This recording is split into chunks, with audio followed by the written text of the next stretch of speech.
Bien hallados y queridos suscriptores.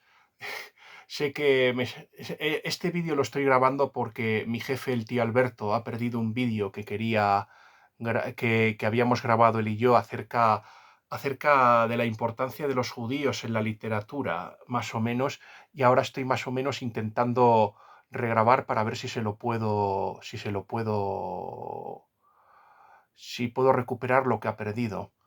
Vamos a ver, lo que más o menos le dije que a pesar de las relaciones tan convulsas entre los cristianos y los judíos, la relación se puede considerar de amor-odio, no simplemente fue de persecución. Los judíos han tenido también una gran importancia en el desarrollo del cristianismo también, y también los cristianos hemos tenido mucho desarrollo en el tema del judaísmo.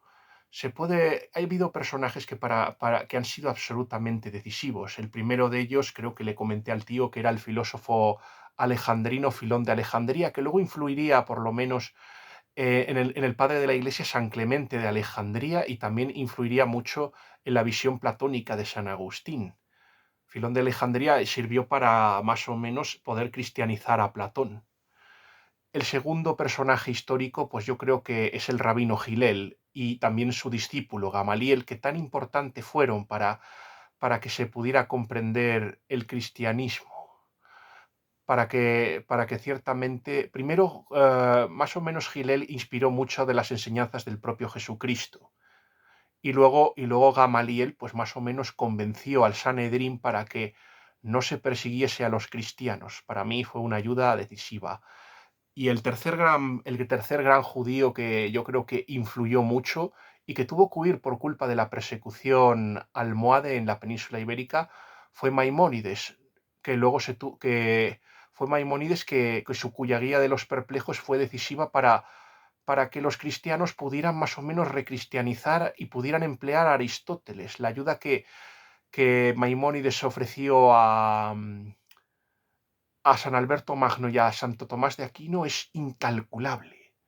No se sabe ciertamente qué pasó con Maimónides, ciertamente, pero lo que se sospecha es que Maimónides pudo haberse convertido al Islam, a pesar de que Saladino lo recibió en su seno. Le hablé también ciertamente la relación. El tío me preguntó ciertamente cuál es el motivo del odio entre los cristianos y los judíos. Más o menos el odio sobre todo es que en un principio los judíos persiguieron a los cristianos y luego cuando los cristianos fueron poderosos los persiguieron, pero el verdadero motivo es ciertamente la imposibilidad de los judíos de creer en la Trinidad, o sea, creer que Jesús es Dios o que es el Mesías, aunque, como lo dije al tío Alberto, hay un grupo de judíos, los judíos mesiánicos, que piensan que Jesús no es Dios, pero que es el Mesías. Y es muy interesante esto, como luego le comenté a mi jefe. También, por supuesto, luego hay motivos de envidia y ya sabemos qué. Y también muchas persecuciones injustas, como por ejemplo persecuciones en diversos países, como en Inglaterra, por ejemplo, en Francia, en Inglaterra fueron expulsados por el rey Eduardo I y en Francia por Felipe IV. Y durante la primera y la tercera cruzada se saquearon sus sinagogas, y en la primera cruzada es que en Alemania, por ejemplo, se los obligó a convertirse. Ciertamente un especialista en este tema es, por ejemplo, el judío León Poliakov.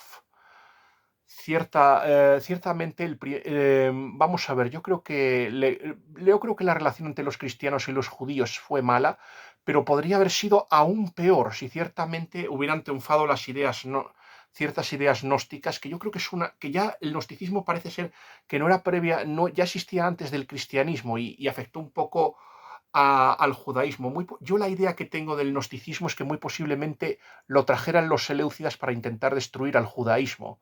Así que habría sido combatido por los asmoneos, es decir, Matatías, Judas Macabeo, Jonatán y por Simón. Y por Simón. Y ciertamente también hubo una herejía cristiana, la herejía marcionita, que planeaba eliminar el Antiguo Testamento. Ciertamente eso habría roto para siempre la unidad entre cristianos y judíos. El primer escritor que más o menos creo que le recomendé al tío Alberto fue Walter Scott y su maravillosa novela Ivanhoe. Yo más o menos creo que le dije al tío Alberto que le dije al tío Alberto que la bellísima judía Rebeca había sido, por ejemplo, la clave de todo, me refiero. Y que bueno, y ha sido interpretada por actrices de la belleza de Elizabeth Taylor y Olivia Hussey, siendo uno de los personajes femeninos más hermosos de la literatura. Y yo más o menos le dije al tío que si usted no leía Ivanhoe y no tenía ganas de saltar el palenque, es que tenía el corazón más duro que una piedra. Luego le hablé al tío de una novela muy interesante llamada Daniel Deronda. Daniel Deronda fue escrita por una escritora positivista llamada George Eliot y más o menos era sobre un judío muy bueno que ayudaba a una mujer. Luego me parece que le hablé al tío Alberto de un escritor converso muy interesante que llegó a ser primer ministro de Inglaterra y jefe del partido Tory, que en un principio empezó siendo Whig, o sea, liberal. Estamos hablando de Benjamin Disraeli, que yo creo que la novela sí que más o menos refleja sus orígenes hebraicos, era Sibyl, por ejemplo, o Las dos naciones, más o menos ahí, donde, aunque al final más o menos acaba apostando por consenso por el anglicanismo. Y Disraeli, por ejemplo, fue biografiado por otro escritor judío delicioso que yo recomiendo por sus excelentes biografías. Me estoy refiriendo, por ejemplo, al filósofo, al escritor y novelista André Maurois, y que también me parece que tuvo una historia de amor modélica y ejemplar, y es conocido por sus historias y las biografías de grandes autores. Más o menos también, más o menos, y aquí más o menos también ha habido también personajes muy interesantes y muy recurrentes en la historia, como Yusuf Nasi. Yusuf Nasi conocía a este personaje gracias a una novela maravillosa de Louis de Wohl llamada El último cruzado, que en realidad es una novela sobre Don Juan de Austria, pero Don Juan hace una cosa muy curiosa, y es que lo que hace más o menos Luis de Wohl es introducir a Yusuf Nasi, un personaje que existió realmente y que fue consejero en la época de Selim II. Este Yusuf Nasi más o menos hizo la primera operación de salvamento de la historia, es decir, a todos los judíos expulsados de España los acogió en en el imperio otomano y les ofreció un hogar. Pero a pesar del odio que sentía por la monarquía española y por el catolicismo, Yusuf Nasi hace algo extraordinario, o sea, evita que los turcos vayan a socorrer a los moriscos sublevados en Alpujarras y se habla incluso de la posibilidad de que una hija del propio Yusuf Nasi se escapara con un cristiano llamado Grassi. Por ejemplo, al gran judío o Yusuf Nasi también lo volveremos a ver en una novela de Jesús Sánchez Adalid llamada El Caballero de Alcántara, que ahí es donde se cuenta pues que como una hija de Yusuf Nasi, aunque no he podido demostrar la existencia de la hija, sí la de Juana Míquez, que es el personaje al que se supone que van a reconciliar con la fe católica. Pero es interesante y yo quería darlo a conocer a este personaje, Yusuf Nasi, que yo creo que para mí inspiró al personaje de Shylock, del mercader de Venecia. Más o menos la gente tiene una idea de que El mercader de Venecia es una novela antisemita. Joseph Pierce más o menos en su maravilloso libro A través de los ojos de Shakespeare creía ciertamente que no era una obra que atacaba a los judíos, sino precisamente lo que hacía era mostrarse crítico con el calvinismo. Pero yo tengo, y con cierto anglicanismo anticatólico, pero yo tengo una teoría. Esa novela se escribió al mismo tiempo que se martirizaba a San Robert Southwell, un poeta jesuita, y también en un intento en que el médico converso de Antonio Pérez se supone que estaba implicada en una conspiración española para acabar con Antonio Pérez y la reina Isabel, y parece ser que desató una ola de antisemitismo, y eso que los judíos ya habían sido expulsados de Inglaterra, de Inglaterra en el siglo XIII con Eduardo I, que es el monarca de Breitheart. Más o menos lo que pasó es que lo que pasó es que Yusuf Nashi, lo que pasó parece ser que es que se desató una ola por ver quién escribía la obra más antisemita posible. Y entonces, por ejemplo, escribió una cosa repugnante. O sea, el escritor Christopher Marlowe en El judío de Malta, el Barrabás es malísimo. Es que ciertamente, eso sí que es el estereotipo del judío malvado. Pero en cambio, vemos como Shakespeare, yo creo que para desafiar la tiranía, porque yo tengo la teoría de que Shakespeare, como defienden Joseph Pearce, Peter Hilaire Belloc, G.K. Chesterton, Elisabetta Sala, Federico Trillo Figueroa, Peter Millward y Joseph Pearce, yo tengo la convicción de que William Shakespeare era católico y que no solo eso, sino que ofreció resistencia y mediante sus obras ofrecía resistencia contra la monarquía isabelina. Y que yo creo que una de las razones por las que, a pesar de ser el antagonista y el personaje negativo del mercader de Venecia, le da cierta dignidad al personaje y yo creo que es una de las pocas novelas en las obras de teatro donde Shakespeare no mata al villano, ciertamente. No solo no lo mata, sino que ciertamente le permite unirse. Pierce piensa que Shylock se convierte por cobardía y para salvar la vida. Y yo creo que Shakespeare lo hace para redimirlo porque es un personaje porque yo creo que tiene algo de razón para oponerse ciertamente a Antonio. Al fin y al cabo, Antonio antes se había burlado de él, lo había despreciado, le había insultado y el resentimiento de Shylock estaba más que justificado en esta razón. Incluso el diálogo maravilloso que hay no puede interpretarse en defensa de los judíos. Aparte de que cuando su hija Jessica le abandona y se fuga con un cristiano, yo creo que reflejó y creó a Yusuf Nasi. Más o menos yo creo que el hecho de que Siluk se convierta y se evite el final sangriento muestra el destino que yo creo que nos espera a cristianos y a judíos. Al final ser solo uno en los tiempos del juicio final es lo que yo más o menos creo que es lo que más o menos puede pasar.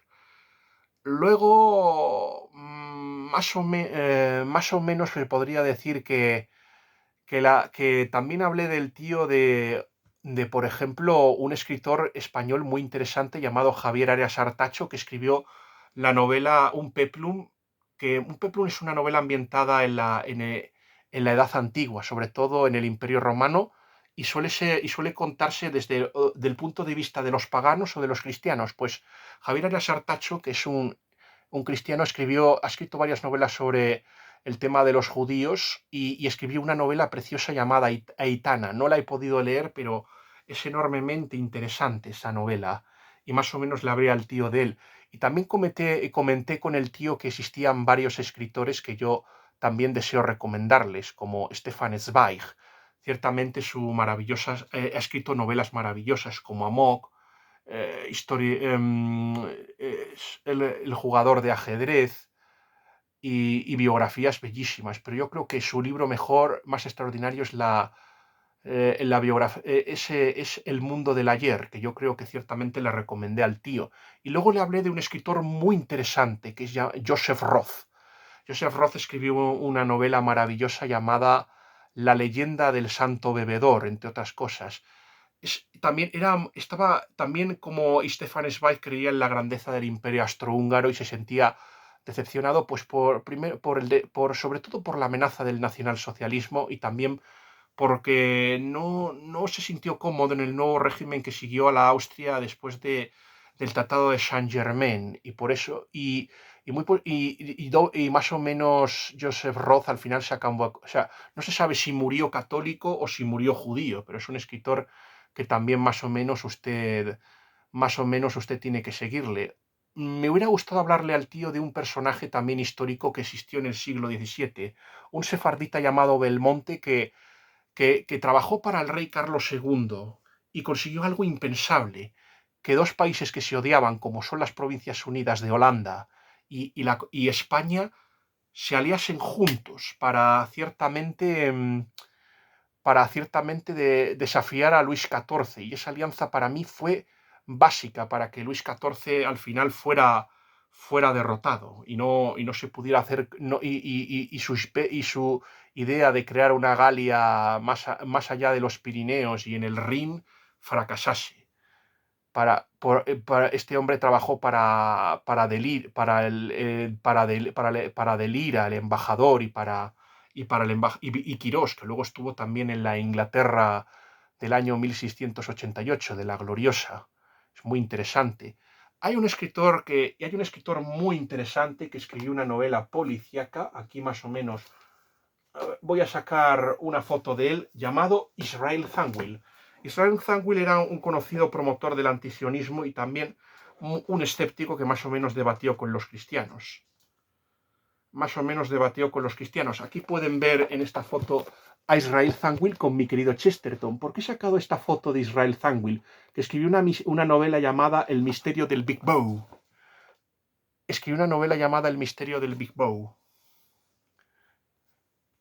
En el que más o menos esta novela era muy curiosa porque ciertamente se supone que esta novela se escribió para el criminal más o menos comete el asesinato comete el crimen para que ciertamente fastidiara a un detective repelente y sábelo todo. Y es muy curioso la historia de Israel Zangwill porque, y esto muestra una cosa, Chesterton en su tiempo fue tenido como un escritor antisemita, pero yo en esta foto que demuestro que Chesterton podrá tener todas las opiniones que queramos. El antisemitismo de Chesterton procedía por varias cosas. Siempre estuvo muy preocupado por el tema de cómo el ciudadano inglés fue más o menos perdiendo sus derechos por la reforma. Y siempre pensó que había algunos grupos de millonarios que más o menos les hacían la vida imposible. Y también tuvo un problema personal, el escándalo Marconi. Dos diputados, un diputado judío perteneciente al partido White, los Ishak, habían hecho un negocio muy corrupto con el escándalo Marconi y se habían enriquecido de forma ilícita, y el hermano de Chesterton, Cecil, pues más o menos le denunció sus actividades en su periódico, y luego los Isaac le acusaron de difamación. Hubo un pleito, se puede decir que fue condenado pero de forma muy leve, pero más o menos quedó muy tocada la reputación de Chesterton, y yo creo que le costó muchísimo a Chesterton perdonarles. Sin embargo, debemos tener una cosa cierta. Chesterton siempre fue defensor, por ejemplo, de la creación del Estado de Israel y que los judíos pudiesen emigrar a Palestina, algo que en aquel tiempo no era muy usual. Y también ciertamente cuando llegó el momento de defenderlos con la llegada del nacionalsocialismo, Chesterton y su amigo Hilaire Belloc fueron los primeros en coger la pluma para defenderlos, porque al final Chesterton no, y eso es lo maravilloso de G.K. Chesterton, no tiene enemigos, lo que tiene son rivales, antagonistas y gente con la que discrepa, pero a la que nunca consigue odiar. Y por eso es tan maravilloso G.K. Chesterton, y es un escritor que, sea usted judío, sea cristiano o no tenga ninguna fe en concreto, es un escritor que usted debería leer. Otro escritor que fue tradicionalmente considerado como antisemita, pero que escribió varios, pero que más o menos mostró un cariño por los judíos, fue el escritor católico inglés Evelyn Waugh. Evelyn Waugh escribió una trilogía llamada La Espada de Honor. El tercer libro de esa trilogía se llamaba Rendición Incondicional, y más o menos contaba la historia de un noble, Guy Crosby, que se une al ejército inglés para luchar contra el nazismo y el nacionalsocialismo y el comunismo. Y más o menos derrota. Lo que hace más o menos en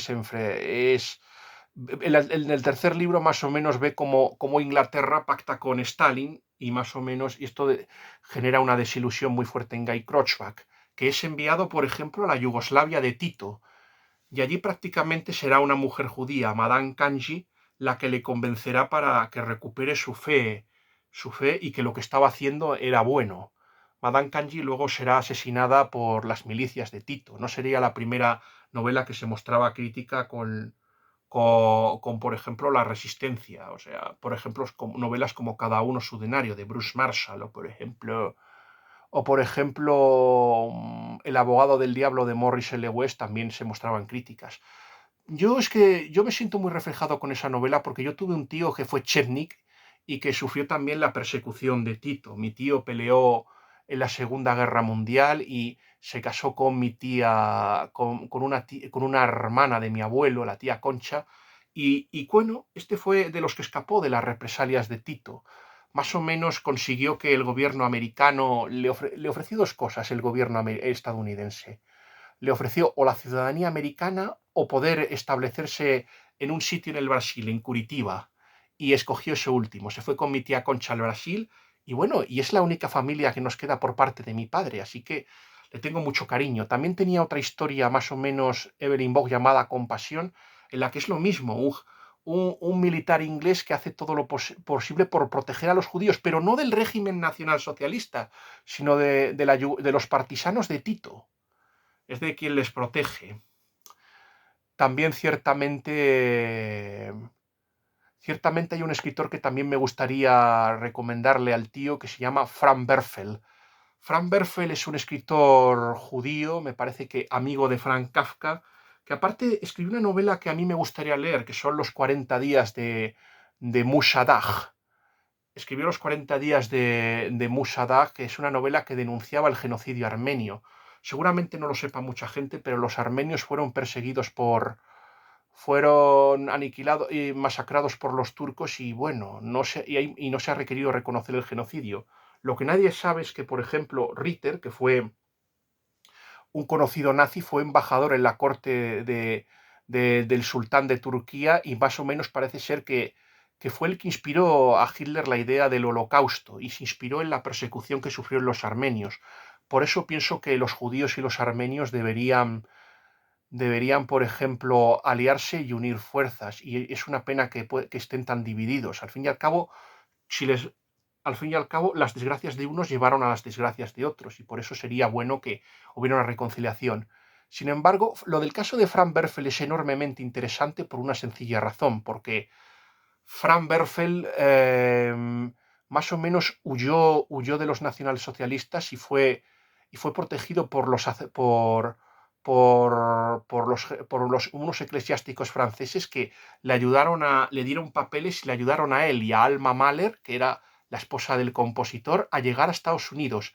Y como agradecimiento, Frank Werfel escribió una novela llamada La canción de Bernadette, que fue adaptada al cine y interpretada por la actriz Jennifer Jones, que fue la amante del productor David O. Selznick y que ganó un Oscar por esa película. Por eso es tan interesante el caso de Frank Werfel. Y luego yo creo que ya más o menos les he hablado del caso de Louis de Wohl. Louis de Wohl más o menos también era de ascendencia judía, pero este era católico. Más o menos este hombre, mostrando su oposición al nazismo y también porque le iban a perseguir, emigró a Inglaterra y ayudó a los ingleses mostrándoles sus conocimientos sobre astrología, que es algo en lo que creía Hitler. Este hombre, para combatir al nacionalsocialismo, hizo algo muy interesante. Lo que hizo ciertamente Louis de Wohl fue, para combatir el nacionalsocialismo, escribir novelas sobre santos. Y así más o menos pudo contrarrestar así, escribiendo novelas sobre santos, podría contrarrestar el nefasto influjo que tuvo Hitler en la juventud alemana. Yo creo que ha escrito unas novelas fabulosas, Louis de Wohl, que yo personalmente les recomiendo. Hay un caso muy especial y muy paradigmático, ciertamente, que es el caso de una escritora llamada Mary Doria Russell, que escribió una novela llamada Los Sparrows y luego, más adelante, que es una novela de ciencia ficción de unos jesuitas que llegan a Alpha Centauri. Pero por lo que es interesante esta escritora, porque escribió una novela que hablaba del holocausto y como no se sentía bien siendo católica y como se sintió conmovida por las tragedias de los judíos, Mary Doria Russell se convirtió al judaísmo. Estaba muy a favor de la contracepción y los preservativos y era muy favorable a la revolución sexual. Por eso a mí no me sorprende su paso. Novelas, por ejemplo, el profesor Manuel Alfonseca, que ha venido al canal, por ejemplo, en La Colonia Tierra 9 y en su secuela, Retorno a la Colonia Tierra 9, tiene un personaje llamado Moisés que encarna al judaísmo. También mi amigo Jaime Blanch, con su maravillosa novela La estrella del tiempo, muy influida por la novela El jardín de Tom a medianoche, aunque él no lo sepa, pues más o menos escribió una novela donde los judíos, donde un chico de España, de una España alternativa viaja a la época del Holocausto y es capaz de salvar a unos judíos polacos de los nacionalsocialistas. Mi amigo Jorge Sáez Criado, que también estuvo en el canal de Sinvergüenza 2.0, pues también tenía un personaje judío muy agradable, igual que el propio Michael de O'Brien, que parece ser que David Schaffer está inspirado en un judío católico, o sea, una persona de Israel que se convirtió al catolicismo. Parece ser que ese fue el modelo y trata muy bien a los judíos. Por ejemplo, en Elías en Jerusalén, el amigo del padre Elías era un judío llamado Lev. Ciertamente espero que este vídeo haya convencido para mejorar las relaciones entre los judíos y los católicos. Yo ciertamente siempre me he sentido maravillado por este pueblo. Yo pienso ciertamente que también Dios nos ha apartado completamente de ellos y que ciertamente si están aquí es porque Dios tiene un plan para ellos. Ojalá esperemos que llegue un día en que podamos estar juntos. Y espero que les haya gustado este vídeo y espero que sea muy del agrado del tío.